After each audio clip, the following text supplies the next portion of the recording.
അതെ അതെ. ആ 50 ലക്ഷം രൂപയൊന്ന് പെട്ടെന്ന് അയച്ചു തരണേ. കാശിന്റെ ബുദ്ധിമുട്ട് കൊണ്ടല്ല, അറിയാലോ ഇപ്പൊ പണക്കാരനെന്നാ ഇപ്പൊ എല്ലാരും എന്നെ വിളിക്കുന്നേ. അതെ അതെ അതെ അതെ അതെ അതെ. ആ ഇല്ല ഇപ്പൊ തന്നെ ഞാനൊരു 20 പവന്റെ മാലയ്ക്കകത്ത് കൈ ഒടിഞ്ഞതുപോലെ ഇട്ടേക്കുക. സ്വർണ്ണം ഒരു വിഷയമല്ലെന്നേ, പണം ഒരു വിഷയമല്ല. മോളുടെ കാര്യമോ? ഓ, മോളുടെ കല്യാണം ഏകദേശമൊക്കെ ഉറപ്പിച്ചിരിക്കുകയാണ്. പയ്യൻ ഇറ്റലിയിലാണ്, അവളിപ്പോ എയർ ഹോസ്റ്റസ് അല്ലേ. അല്ല, എനിക്ക് ചിരി വരും ഇതൊക്കെ ഓർക്കുമ്പോഴേ. പണം ഇല്ലായിരുന്ന കാലത്ത് എൻ്റെ ഒരു അവസ്ഥ ഞാൻ പെട്ടെന്ന് ആലോചിച്ച് പോവുക. പെങ്ങടെ മോന് ഒരു പയ്യനുണ്ട്. നല്ല വളർച്ചയുള്ള പയ്യനാണ്, പക്ഷെ ബോധത്തെ വളർന്നിട്ടില്ല. മാത്രമല്ല ഞാൻ ആലോചിക്കുന്നതേ, കുഞ്ഞുനാളിൽ നമ്മളിപ്പോൾ എൻ്റെ മോളെ നിൻ്റെ മോനെ കൊണ്ട് കെട്ടിക്കാം, അങ്ങനെ പല കാര്യങ്ങളും നമ്മൾ പറയുമല്ലോ, വളരെ രസകരമായിട്ട് നമ്മൾ സംസാരിക്കുന്നതല്ലേ. അതൊക്കെ ഇപ്പോൾ കാര്യമായിട്ട് എടുക്കേണ്ട കാര്യമുണ്ടോ? അവളിപ്പോൾ വേറെ ലെവലിൽ നിൽക്കുകയല്ലേ. അപ്പോൾ ഒരുപാട് താമസിക്കാതെ തന്നെ കല്യാണം നടത്തണമെന്നാണ് എൻ്റെ ആഗ്രഹം. ശരി ശരി ശരി ശരി, നേരത്തെ അറിയിക്കാം. മരണം. ഇടയ്ക്ക് ഞാൻ മാലയുടെ തൂക്കവും നോക്കുമ്പോഴേക്ക്. ഓക്കെ. ശരി എന്നാ. ഓക്കെ, ഞാൻ വിളിക്കാം. എന്നാ ശരി, പോകട്ടെ, കാര്യമുണ്ട്. ശരി ആയിക്കോട്ടെ.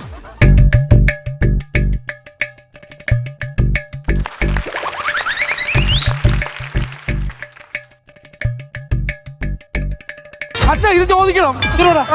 ഞാൻ ചോദിക്കാം. ഞാൻ പിന്നെ നിന്നെ പിടിച്ചോണ്ട് വന്നേന്തിനാ പിന്നെ? നമസ്കാരം ഉണ്ട് കേട്ടോ. വിക്രമാടോ, ഇറങ്ങി വേണ ചതിയാ. വിക്രമ ഇറങ്ങി വേണ ഇങ്ങോട്ട്. ചങ്കൂട്ടം ഉണ്ടാക്കി. നമസ്കാരം കേട്ടോ. നമസ്കാരം. ഞാൻ ധീരരാഘവക്കുറുപ്പ്. ഇവിടെ താമസിക്കുന്ന വിക്രമ ഇല്ലേ, അവന്റെ പെങ്ങളെ കിട്ടിയേക്കുന്നത് ഞാനാ. ഞാൻ ഇല്ലാത്തവനാ, ഞാനൊരു സാധാരണക്കാരനാ. എന്റെ ചെറുക്കനാവൻ കേട്ടോ, രാഹുൽ കൃഷ്ണ. പേര് കേട്ടോ നിങ്ങൾ.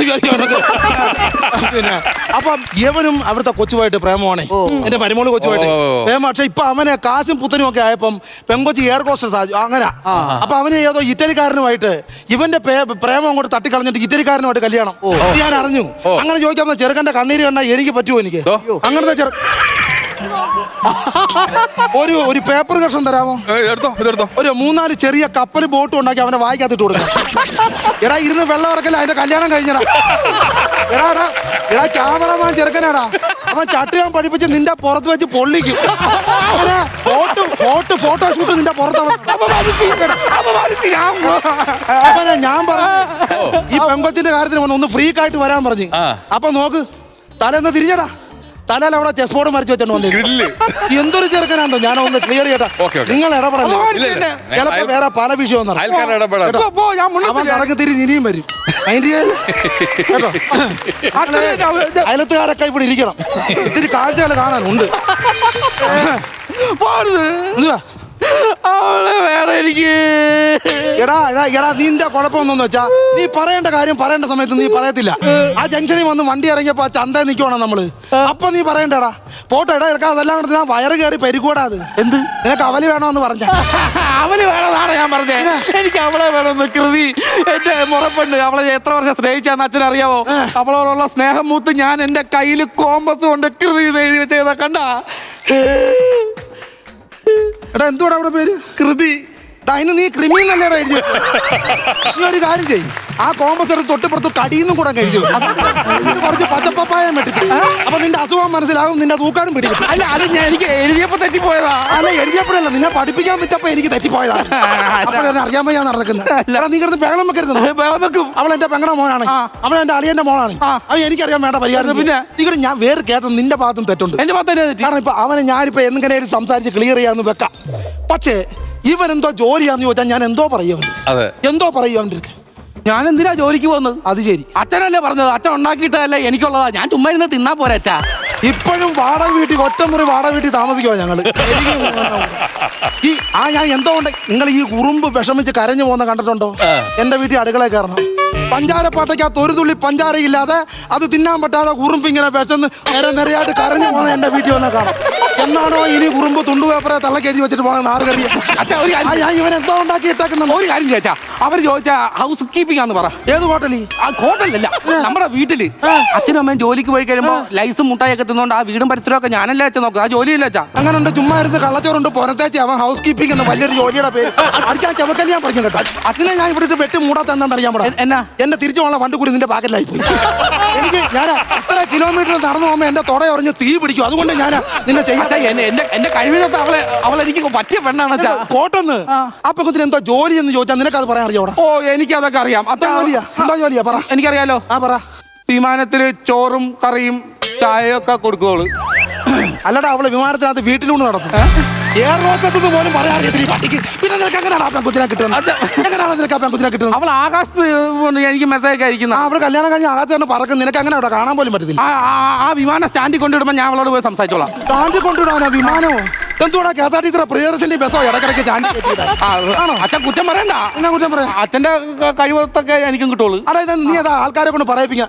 എന്റെ മോൻ തന്നെ ആന്നോടാ നീ? ആന്നോ? എന്റെ മോൻ തന്നെ ആന്നോ നീ? അച്ഛനാണോ ഞാനാണോ ആദ്യം ജനിച്ചത്? അതിപ്പോ ഞാനാ ആദ്യം ജനിച്ചേ. ആണേ. പിന്നെയല്ലേ ഞാൻ ജനിച്ചത്? അതെ. അത് അച്ഛൻ കണ്ടതല്ലേ? പിന്നെ അച്ഛൻ ഈ ചോദ്യം ചോദിക്കേണ്ട കാര്യം ഉണ്ടോ? ഇതാ ഈ പുതിയ പിള്ളേരോട് എന്തെങ്കിലും ചോദിച്ചാൽ ഈ സൈത്ത് ചോദ്യം തിരിച്ചു ചോദിക്കുന്നത്. പിന്നെ ഇതാണെന്താ ഈ കുഴപ്പം? എടാ ഞാൻ എന്റെ മോനാണ് നീ ജനിച്ചു. എന്റേതായ എന്തെങ്കിലും ഗുണഗണങ്ങൾ നിനക്കുണ്ടോ? അയ്യോ അത് ശരി. അച്ഛന്റെ ഒരു ഗുണഗണങ്ങളും എനിക്കില്ല. കാരണം എനിക്ക് പറ്റിച്ച് തിന്നാൻ അറിയത്തില്ല. പറ്റിച്ചു തിന്നാനോ? പറ്റിച്ചു തിന്നാനോ? എന്റെ 1000 രൂപ തച്ചും കളഞ്ഞ് നിന്റെ കൂടെ പറഞ്ഞാൽ നിന്നെ പറ്റിക്കാനാന്ന് പറഞ്ഞു. നീ കിടന്ന് കരയാതെ ഞാനൊന്നും ഉണ്ടാക്കി. അച്ഛാ ഞാനൊരു കാര്യം ചോദിക്കട്ടെ? അച്ഛാ കൊച്ചിലോട്ട് നിങ്ങൾ പറഞ്ഞല്ലേ രാഹുലിന്റെയാണ് കൃതി, കൃതിയുടെയാണ് രാഹുൽ, രാഹുലിന്റെയാണ് കൃതി. എന്നിട്ട് നിങ്ങൾ തന്നോ എനിക്ക്? അച്ഛാ ഞാൻ ഒരു കാര്യം ചോദിക്കട്ടെ അച്ഛാ, എന്നെ അത്രയ്ക്ക് കാണാൻ കൊള്ളൂല്ല അച്ഛാ. എടാ ഇതിപ്പോ എന്തെന്നറിയാമോ? ഞാൻ ഓരോന്ന് പറഞ്ഞാൽ നിങ്ങളൊന്ന് നോക്കിക്കേ. ഒരു പ്രൈസ് ടാഗ് വിട്ട് ഏതായാലും സൂപ്പർ മാർക്കറ്റിൽ കൊണ്ടുവച്ച് കഴിഞ്ഞാൽ കിലോയ്ക്ക് പറയുന്ന പൈസക്ക് എടുക്കാൻ ആളുണ്ടാക്കിയത്. പിന്നെ ഞാൻ കൂടുതൽ എനിക്ക് ഉഗ്ര ഒരു കൗണ്ടർ എൻ്റെ ഇരിപ്പുണ്ട്. ഞാനത് പറയാത്തത് അങ്ങനെ പറഞ്ഞാൽ സ്വന്തം മകനെ തന്റെ ബോഡി ഷേമിങ് എന്നൊന്നും പറഞ്ഞ് നാളെ ആൾക്കാരെല്ലാം എന്നെ അടുത്ത് കയറാൻ വരും. അവിടെ ഒറ്റ കേസുകൊണ്ടാണ് ഞാനത് പറയാത്ത. എന്നോട് പറയരുത്. എന്തോ കോലപാടാ ഇത്? ഇന്ന് വൃത്തിയായിട്ട് വരാൻ പറഞ്ഞാൽ അവൻ താടി നരപ്പിച്ച് എന്നെക്കാട്ടി പ്രായമായിട്ട് ഡാഡി കിരിച്ചാറെ ഷേപ്പി വന്ന് ഇരിക്കുവാണ്.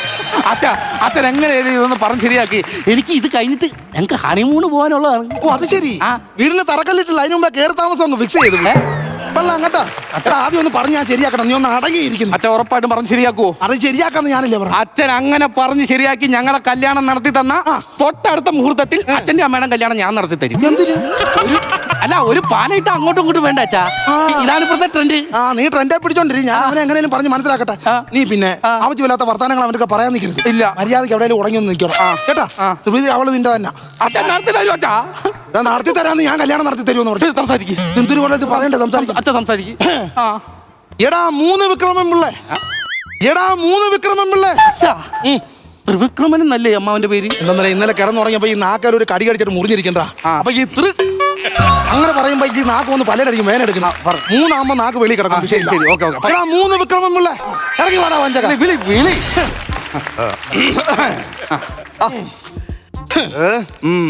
നീ ഇപ്പൊ സർക്കസിലാന്നോടാ? എന്താ ഇനി ഈ പഞ്ചവർണ്ണ തത്തയായിട്ട് നടക്കുന്ന മാങ്കളയോ? നീ എന്തോടെ പറയുന്നു? ഇല്ല നീ മിണ്ടായിക്കാൻ പറഞ്ഞ മാങ്കളയെന്നാണോ അങ്കളയെന്ന് വിളിക്കേണ്ടി വിളിക്കുന്നത്? എടാ നിന്റെ വായ്മറ്റൊന്നും മിണ്ടായിരിക്കാമോ? നീ ഇങ്ങനെ ആവശ്യമില്ലാത്ത പറഞ്ഞു കഴിഞ്ഞാൽ അവന്റെ പെങ്കൊച്ചിനെ നിനക്ക് തരത്തില്ല. പോരാണ്ട് നിന്റെ അമ്മ അവന്റെ പെങ്ങള് എന്റെ അടുത്തുനിന്ന് അവൻ വിളിച്ച് അവന്റെ വീട്ടിൽ കൊണ്ടിരുത്തി. നിന്റെ കുടുംബം നീ കളി എന്റെ കുടുംബം കൂടെ താർക്കാനാണ്. നീ മിണ്ടാതെ പറഞ്ഞില്ല. ഞാൻ സംസാരിക്കട്ടെ. എന്നെ കൊണ്ട കടത്തിൽ രാഘവ ഒരു കാര്യം ഞാൻ പറഞ്ഞ കാര്യമൊക്കെ ശരി. കടത്തിൽ രാഘവ എന്നുള്ള വിളി അങ്ങ് ഒഴിവാക്കണം. എടാ കടവും കടക്കണിയുമായിട്ട് നിൽക്കുന്ന നിന്നെ നക്കി തിന്നെ നഞ്ചുപ്പ് പോലും ഇല്ലാത്ത നിന്നെ പിന്നെ കടത്തിൽ രാഘവനെ നല്ല ഞാൻ വിളിക്കണ്ടേ? അല്ലാതെ പിന്നെ എന്നെ മറ്റേ അമ്മാനി രാഘവൻ വിളിക്കാനൊക്കത്തില്ല. ഇല്ല. അപ്പൊ പിന്നെ എന്താ ചെയ്യുന്നേ? എനിക്ക് അന്തസ്സായിട്ടൊരു പേരുണ്ട്, അതങ്ങ് വിളിച്ചാൽ മതി. എന്താണ് പേര്? ധീര രാഘവ കുറിപ്പ്. അത് വിളിച്ചാൽ മതി. ധീര രാഘവൻ. നീ റോഡിൽ കൂടെ നടന്നു പോയപ്പം ഒരു ഓന്ത് വട്ടം ചാടിയപ്പോ അത് കണ്ട് പേടിച്ച് അക്കരമല ചാടിക്കിടന്നവനാണ് നീ. നിന്നെ ഞാൻ ധീരെന്ന് വിളിക്കണം. എടാ ചുമ്മാ ഇല്ല. അവൻ പറഞ്ഞാലും കാര്യമുണ്ടടാ. അത് വിട്ടുകളെ.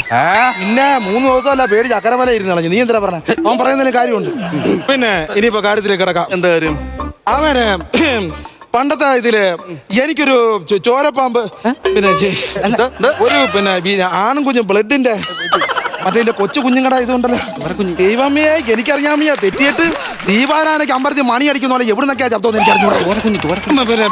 ഈ ചോരക്കുഞ്ഞ് എനിക്ക് ജനിക്കുന്ന ആണാണെങ്കിൽ നിനക്ക് ജനിക്കുന്ന ചോരക്കുഞ്ഞ് പെണ്ണാണെങ്കിൽ നിന്റെ പെൺകൊച്ചിനെ എന്റെ ചെറുക്കനെ കൊണ്ട് കെട്ടിക്കാൻ നീ വാക്ക് തന്നാടാ. രാഘവ, നമ്മൾ പണ്ട് കുടുംബക്കാരൊക്കെ ഒരുമിച്ചിരുന്ന് കുറെ കാര്യങ്ങളൊക്കെ സംസാരിക്കുമ്പോ മറ്റു കാര്യങ്ങളൊന്നും നമുക്ക് സംസാരിക്കാൻ ഇല്ലാത്തപ്പോ നമ്മൾ ഇങ്ങനെയുള്ള കൊച്ചു കൊച്ചു കാര്യങ്ങൾ സംസാരിക്കും. എന്റെ മോളെ നിന്റെ മോനെ കൊണ്ട് കെട്ടിക്കാം, നിന്റെ മോനെ എന്റെ മോളെ കൊണ്ട് കെട്ടിക്കാം എന്നൊക്കെ നമ്മൾ പറയും. പക്ഷെ അതൊക്കെ ഒരു കാര്യമായിട്ട് എടുത്ത് ഇപ്പൊ ഈ പഞ്ചവർണ്ണമായിട്ട് പറഞ്ഞ കാര്യമുണ്ടോ? പക്ഷേ അവൻ പറഞ്ഞതിൽ കാര്യമുണ്ട്. കാര്യമുണ്ട്. അതങ്ങനല്ല, കാര്യമുണ്ട്. ഞാനൊരു കാര്യം പറ്റേ, വാക്ക് മാറ്റി പറയുന്ന ആണുങ്ങളുടെ സ്വഭാവമല്ല. വാക്ക് മാറ്റി പറയല്ല. എന്ത് എന്റെ മോളെ കെട്ടാൻ എന്ത് യോഗ്യതയാണ് ഇവനുള്ളത്? ഒന്ന് പറ, ഒന്ന് ചിന്തിച്ചു നോക്കൂ.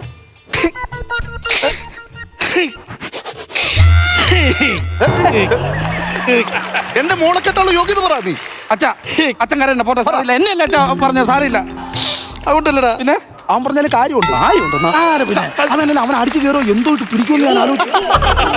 അല്ല, എന്നാലും കുഴപ്പമില്ലടാ. ഇതിപ്പോ നിനക്ക് ജോലി ഉണ്ടാ, യോഗ്യത ഉണ്ടാന്നൊക്കെ അവൻ ചോദിക്കുന്നത്. പക്ഷെ എന്തായാലും രാവിലെ നമ്മൾ വീട്ടിൽ നിന്ന് ഇറങ്ങിയപ്പോഴേ ഈ പാന്റിന് പാര ഈ മുണ്ടെടുത്തത് നന്നായിടാ. ഉത്തരം മുട്ടുമ്പോ വായി കുത്തിക്കറ്റാ. പക്ഷേ നിന്റെ അമ്മ പാലക്കാട് മട്ടേരിയുടെ കഞ്ഞിവെള്ളം ഈ മുണ്ടിൽ മുക്കിയിട്ടുണ്ട്. അതെന്നാ ഇതൊരു ടേസ്റ്റഡാ മുണ്ട്. ദൈവമേ,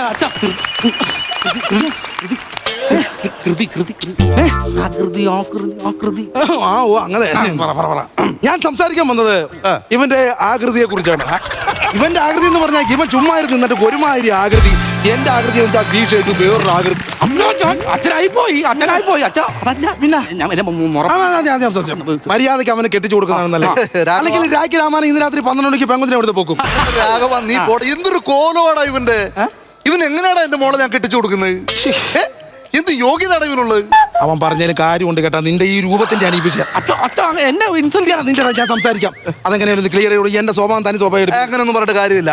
എനിക്ക് എന്റെ മോളെ പൊന്നുപോലെയാണ് ഞാൻ വളർത്തുന്നത്. അവൾ എയർ ഹോസ്റ്റസ് ആണ്. ഇനി അഥവാ എന്റെ മോളെ ഇവിടെ കെട്ടിച്ചു കൊടുക്കണമെങ്കിൽ തന്നെ ഒരു PSC ടെസ്റ്റ് എഴുതി ഒരു സർക്കാർ ക്ലർക്കായിട്ട് നീ വാ. എന്തോ പിശുക്കനാ നോക്കടാ ഇവൻ. പിന്നെ പൈസ ഉണ്ടാപ്പോളാ പിശുക്കുന്ന ആലോചിക്കണം. 10-12 ക്ലോക്ക് അവിടെ ഇടും. പിന്നെ അവന് സർക്കാർ ക്ലോക്ക് കൂടെ കൊണ്ട് കൊടുക്കണം.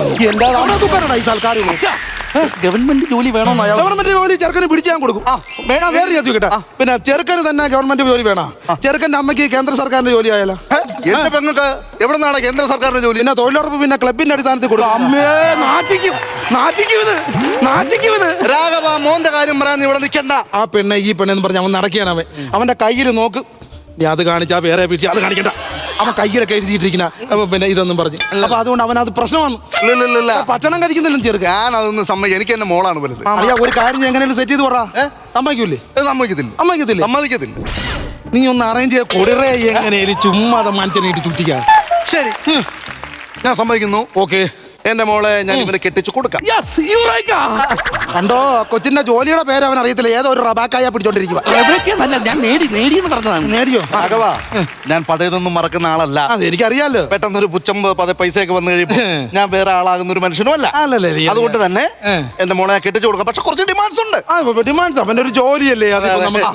അതുകൊണ്ട് എന്താണെന്നറിയാമോ, ഇവൻ വാശി പിടിച്ച ആ താറയിലിരുന്ന് ഇങ്ങനെ നിരക്കും. ഇവന്റെ ചന്തി ഉറച്ച് ഇവൻ തീർക്കും. അങ്ങനെ ഒരു സ്വഭാവം അവൻ ഇരുന്ന് ഉറയ്ക്കാൻ തുടങ്ങിയാൽ ഞാൻ കണ്ണ് കാണിച്ചോണ്ട്. അതുകൊണ്ടാവുന്നു. അപ്പൊ ഒരു കാര്യം ചെയ്യാം. എന്റെ 2 എസ്റ്റേറ്റിലെ മാനേജറായിട്ട് ഞാൻ വേണമെങ്കിൽ അത് മതി. അതിന്റെ ആവശ്യമുള്ളൂ. അപ്പൊ അവന് ജോലിയായി. കെടുപ്പിടി സാധനങ്ങളൊക്കെ ഞാൻ ഇവനെ ഏൽപ്പിക്കാം. അത് മതി. അപ്പൊ അവന് ജോലിയായി.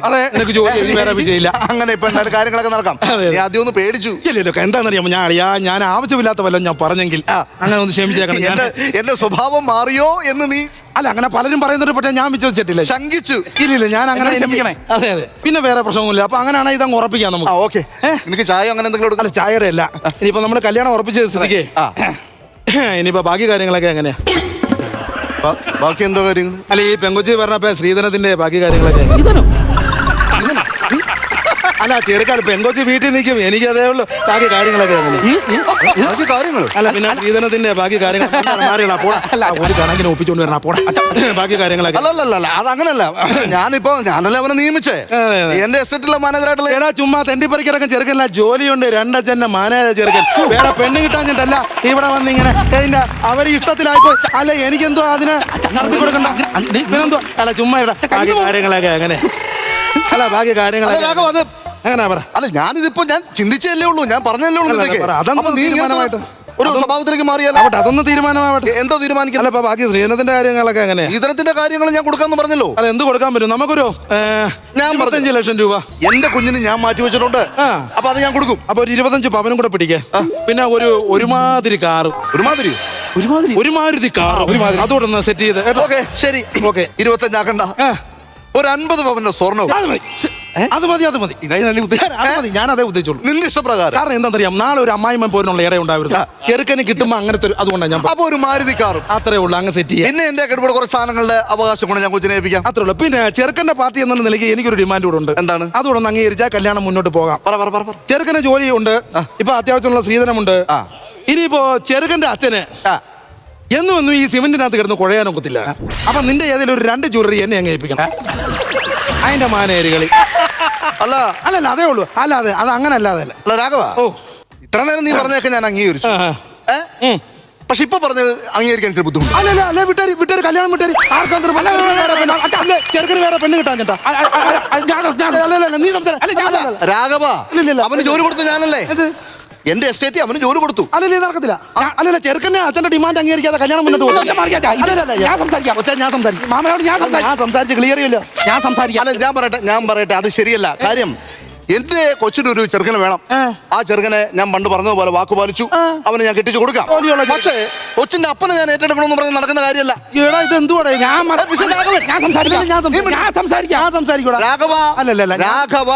പറഞ്ഞത് 2 എസ്റ്റേറ്റിന്റെ മാനേജരാണ് ചെറുക്കൻ. അവന്റെ തന്തയ്ക്ക് ഒരു ഡിമാൻഡ് അംഗീകരിക്കാം. പെൺകുച്ചിനെ വേണ്ടടേ, ചുമ്മാ പോണവരെ പിടിച്ച് കയറ്റി. എന്റെ പെങ്ങളെ നിനക്ക് തന്നതിന് വരെ ഞാൻ അനുഭവിച്ചോണ്ടിരിക്കുകയാണ്. ഇപ്പം എന്റെ പെങ്ങളെ നിനക്ക് കെട്ടിച്ചെന്നതിന് ഞാൻ അനുഭവിച്ചോണ്ടിരിക്കുകയാണ്. ഞാൻ നിന്നെ കൂടെ ഏറ്റെടുക്കണമെന്ന് പറഞ്ഞാൽ നടക്കത്തില്ല. കല്യാണം നടക്കത്തില്ല. എന്റെ ഡിമാൻഡ് അംഗീകരിക്കാം. മാമനോട് ഞാൻ പറയാം. അച്ഛാ, മാമൻ പറഞ്ഞാലും കാര്യമുണ്ട്. അല്ലല്ല അല്ല കാര്യമുണ്ട്. അല്ല അവൻ എന്റെ ഡിമാൻഡ് ഇല്ലെന്നാണ്. കാര്യമുണ്ട്. കാരണം ഇപ്പൊ കല്യാണം കഴിഞ്ഞ് കഴിഞ്ഞാൽ ഞാൻ അവരോട് നിൽക്കണ്ട. അപ്പൊ എന്റെ ചെലവ് കാര്യങ്ങളെല്ലാം 2 ലക്ഷത്തി തരുമല്ലോ. അച്ഛാ മനസ്സിലായിരിക്കും. എന്നെ വേണ്ടെന്നാണ് അവൻ പറഞ്ഞത്. ഞാൻ അവരുടെ ടീമാണേ. ശരിയാണ്. 1000 രൂപയുടെ മേസം പണി ചെയ്യുന്നവനെ ഞാൻ അതും കളഞ്ഞ ആ തച്ചും കളഞ്ഞിട്ട് ഇവന്റെ കൂടെ ഈ കൊള്ളര താഴ്മയ്ക്ക് വന്നിട്ടേ അവനെല്ലാം അങ്ങ് ഒത്തു കഴിഞ്ഞപ്പോ അവനിപ്പോ തന്തേ വേണ്ട. ആ തള്ളേ നോക്കിക്കോണേടാ. ഞാൻ പച്ചപ്പറങ്ങാണ്ടി ചൂട്ടി നിന്നെങ്കിലും ഞാൻ ജീവിക്കും. അതുപോലെ തന്നെ നിന്റെ തള്ള കേട്ടോ. തല കൊണ്ട് പമ്പ് തീർത്തല്ലേടാ. അമ്മ പറഞ്ഞേട്ടാ. അല്ലാതെ എന്നെ വേണ്ട, എന്നെ വിട്ടേര്. ഞാൻ നിന്റെ കൂടെ വന്നല്ലോ, ഇത്തരം കാര്യങ്ങൾ ഞാൻ സെറ്റ് ചെയ്ത് തന്നല്ലോ. അല്ലല്ലേ എന്നെ വേണ്ട. ഇതാണ് പറയുന്നത് ബുദ്ധി ബോധമുള്ളവര്. അല്പന അർത്ഥം കിട്ടിയ അർദ്ധരാത്രി കൊട പിടിക്കുമെന്ന്. അല്ലച്ചാ ഇപ്പൊ ഈ പഴഞ്ചൊല്ലി ഇവിടെ ആപ്റ്റല്ലല്ലോ. പക്ഷെ നീ ആപ്റ്റുള്ള കാര്യങ്ങളൊക്കെ ആണല്ലോ തന്തയ്ക്ക് വേണ്ടി ചെയ്ത് വെച്ചേക്കുന്നത്.